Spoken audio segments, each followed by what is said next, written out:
Hai guys, selamat datang di channel Enkun. Fans sama Jujutsu silahkan merapat, karena di video kali ini kita akan membahas lanjutan cerita Jujutsu Kaisen. Setelah Gojo yang bertemu dengan 3 roh tingkat khusus yang menjadi dalang dibalik insiden di distrik Shibuya, yaitu Jogo, Hanami, dan Choso. Lebih tepatnya, kita akan mereview manga Jujutsu Kaisen chapter 84 yang bersumber dari website Jujutsu Kaisen atau forum Reddit. Buat kalian yang belum lihat review chapter sebelumnya, bisa klik link di deskripsi, atau bisa juga klik link di pojokan atas video ini ya. Dan buat kamu yang cuma ngikutin animenya atau tidak mau kena spoiler, Enkun sarankan mending stop videonya aja dari sekarang. Nah, di chapter 84 ini, panggung utama di arc insiden Shibuya dimulai. Gojo menghadapi 3 arwah tingkat khusus sendirian, yaitu Jogo, Hanami, dan Choso. Apakah Gojo akan mampu bertahan? Penasaran? Oke, langsung saja kita bahas. Let's go!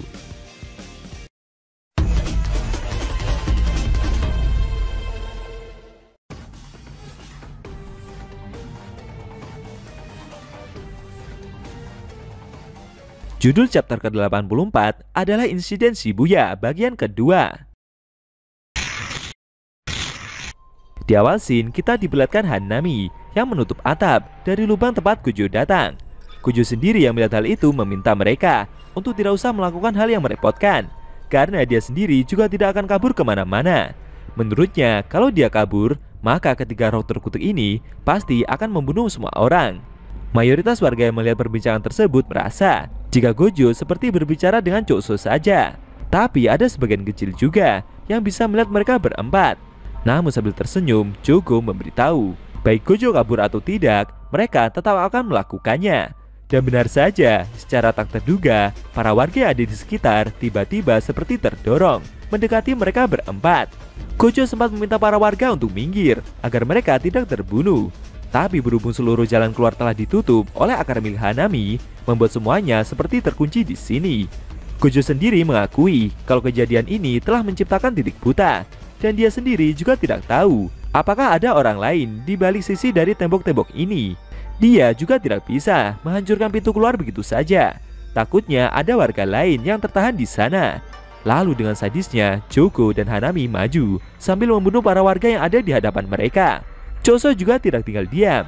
Dia segera mengeluarkan teknik manipulasi darahnya yang bernama Slashing Exorcism atau tebasan pembantaian, dan seketika membunuh para warga yang ada di depan, sembari melancarkan serangan kepada penyihir tersebut. Tapi tetap saja, dengan teknik Infinity-nya membuat Gojo tetap tidak dapat disentuh. Namun dengan cepat, Jogo dan Hanami segera mengepung, kemudian melancarkan pukulan.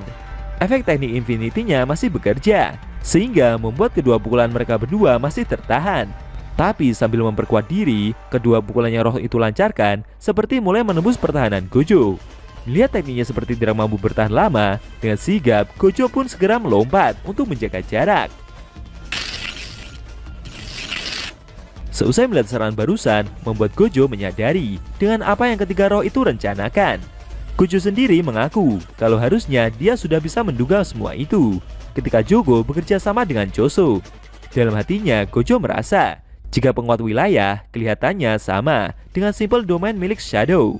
Jika dia menganggap teknik perisai sederhana itu seperti sebuah kotak yang menjebak targetnya, maka penguatan wilayah sama seperti dia sedang dikelilingi oleh air. Mungkin rasanya sama seperti pertama kali ditolak oleh sebuah domain. Kemungkinan serangannya meleset akan meningkat. Tapi di sisi lain, itu akan selalu menjadi teknik penetral.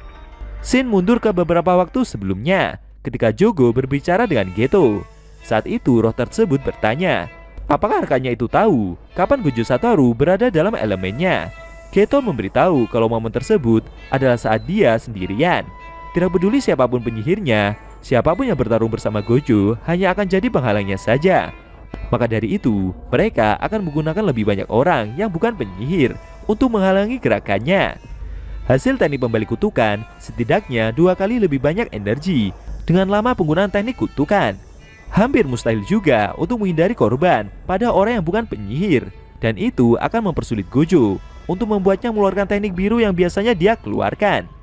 Menggunakan Jutsu Shiki Junten Ao untuk kecepatan tinggi juga sulit, apalagi untuk menghindari orang-orang yang bukan penyihir. Hal tersebut seperti halnya menumpahkan energi kepada para warga.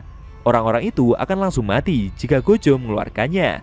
Dan melihat dengan kondisi seperti itu, Gojo sendiri pasti akan memilih posisi untuk bertahan. Jogo kembali bertanya, terus bagaimana mengatasi domain expansion milik penyihir tersebut? Geto menjelaskan jika teknik itu mungkin tidak akan mempengaruhi Gojo atau siapapun yang dia sentuh. Menurutnya, Gojo sendiri sudah ahli untuk membiarkan dan hanya mereka saja yang bisa masuk. Akan ada banyak jumlah orang yang bukan penyihir yang akan terhimpit di antara domain expansion dan tirai yang mereka buat. Geto sendiri yakin 99% kalau Gojo tidak akan menggunakan teknik tersebut. Walau di sisi lain akan membuat mereka juga tidak bisa mengeluarkan teknik yang sama. Jika mereka menjebak banyak orang yang non-penyihir Jujutsu di dalam wilayah yang mereka buat, maka mereka akan membuat Gojo seperti tidak punya pilihan lain kecuali menggunakan perluasan juga. Menurutnya, Jogo sendiri pasti tahu siapa yang akan menang jika mereka melakukan pertarungan wilayah. Geto meminta rekannya itu untuk memastikan saja kalau mereka bertiga cukup mengulur waktu dan membuat Gojo memikirkan soal penangkal kutukan serta menyelamatkan para warga sipil di sana nanti. Waktu yang dia butuhkan sekitar 20 menit dan setelah itu mereka bisa menyerahkan sisanya pada Geto sendiri dan Prison Realm yang sebelumnya mereka siapkan.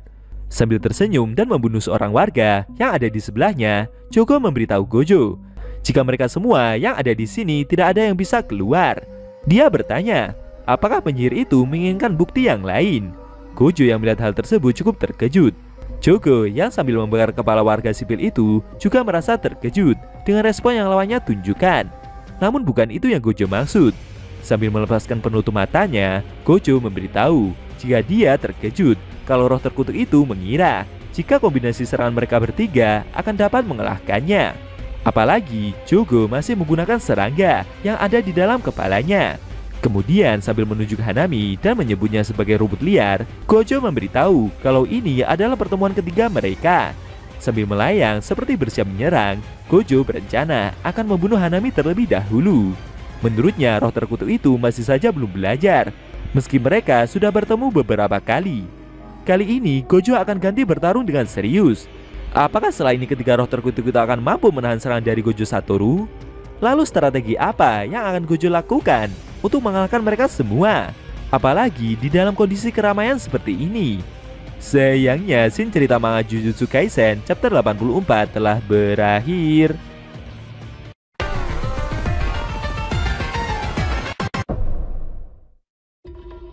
Nah, itu tadi review manga Jujutsu Kaisen chapter 84 yang edisinya memperlihatkan Gojo yang melepas penutup matanya dan seperti bersiap untuk melancarkan serangan balik. Kali ini dia akan bertarung lebih serius lagi menghadapi Jogo, Hanami, dan Choso. Bagaimana menurut kamu? Jangan lupa tinggalkan komentar kalian ya. Kalau mau nonton review sebelum atau selanjutnya bisa klik link di deskripsi. Linknya ada mimin taruh di sana kok. Buat kalian yang pengen nonton review manga Jujutsu Kaisen secara maraton, bisa klik link di deskripsi juga guys. Oke, tekanlah kalau suka sama video ini dan dislike kalau nggak suka. Jika ada kata-kata dari Enku yang kurang pas, Enku mohon maaf dan sampai bertemu di video review manga Jujutsu Kaisen selanjutnya.